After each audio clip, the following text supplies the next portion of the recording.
The former emergency manager of Detroit, Kevyn Orr, is back in private practice as an attorney. In May, I had the chance to talk with him about some of the pivotal moments during the bankruptcy process, the disagreements he had, and the #1 question people have asked him about Detroit. People have watched Detroit from overseas and nationally, and I was in Auckland, New Zealand, and Sydney, Australia a week or so ago.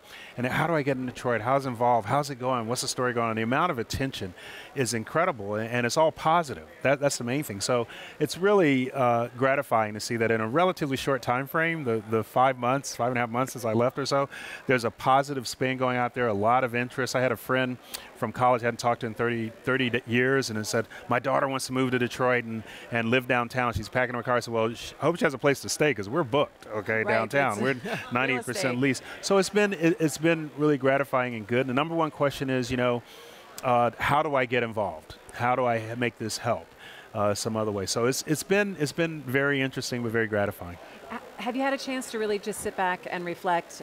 Did you ever take notes or keep a journal? I know that sounds kind of trivial, but while you were there, in terms of being able to just sit back and take in everything that transpired in that year and a half? No, now that you I probably should have, just if not for my own recollection, just for posterity. But I think my emails would provide a pretty good indication of what was going on in any given day because I kept them and I lost track. I mean, one day I tried to count them. I stopped counting on like 300 emails.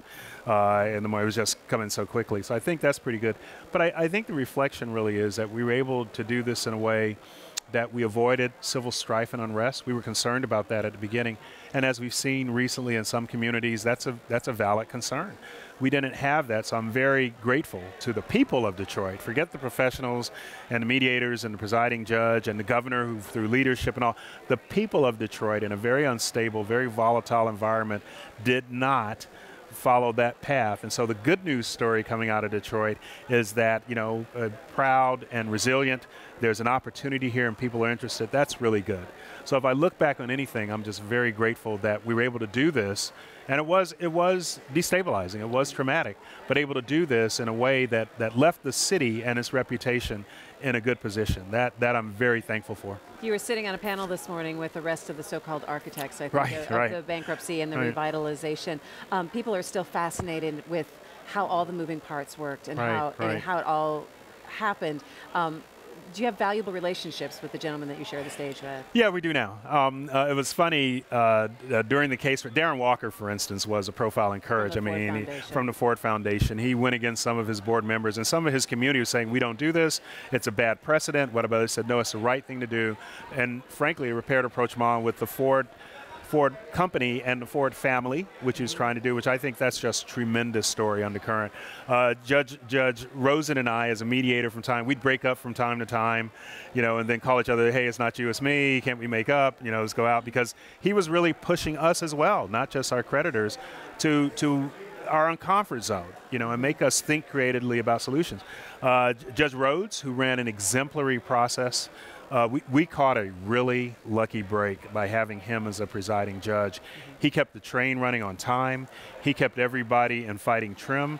If you walked into his courtroom, you knew that you better have your case tight and precise, or he was going to let you know about it. That was really, he went after me a couple of times, please answer the question, and we laugh about it now. But at the time, I was saying, like, I am trying to answer the question, but it's a stupid question. They're not answering the right thing. So, and he's saying, look, you're slowing this thing up, and we're trying to move, So but now we can laugh about it. And Miriam Nolan, Rip Rapson, that whole crowd who really made courageous efforts to bring us in. We're having a lot of fun together now because the stress is off. But in the midst of it all, there were times that it was very heated and very contentious for all the right reasons, because all of us were trying to do the right thing for the city and its people. We just had to muddle through the right approaches. Do you look back now and do you say, I did the best job I could have possibly done and I have left the city in good hands? I use the plural pronoun. I look back and say, we did the best job that we could have done, and we have left the city in the proper hands with the mayor and city council, including those of you in the media. I mean, you guys were very vocal. You're very active. You made sure that information got out, and that's a transparency issue. People needed to know some of the things they didn't know. We had a lot of talent in our professionals. My now firm and Miller Buckfire, Conway McKenzie, Ernst & Young, if people only knew the amount of reams of paper we had to go through just to do projections to understand it. It was unprecedented in its level. I lost count of the number of court filings, I think, at 5,000. Okay, just in terms of pleading. And the judge and his staff who had to read through that, the mediators, many of whom, Judge Paris, who flew back and forth from the coast, this is a little personal, but her mother-in-law died in the midst of all this, and she flew back that weekend to handle a mediation while dealing with a family issue. That's the level of commitment that you saw from Victoria Roberts was dealing with the police force, going every day. They had active dockets. They were doing 2 major jobs at the same time going forward. Eugene Drinker, who was there day and night. You sent an email out at 3 o'clock, someone would answer. Okay, literally not sleeping. So you had that. The governor and his staff who teed this whole thing off.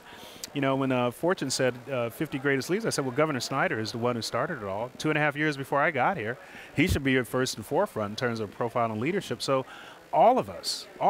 Chief Craig came in July 1, 2013. Dispatch system goes off night of July 3rd. We put the state in there to take over dispatch. In 8 months, he drove down crime by double digits, violent crime. Why? The same policemen, the same people on the force, because they believed in leadership. Different way of doing it. So we, all of us, combined, the mayor, the city council, everyone combined managed to get through this in a good way, and the city's in a better place.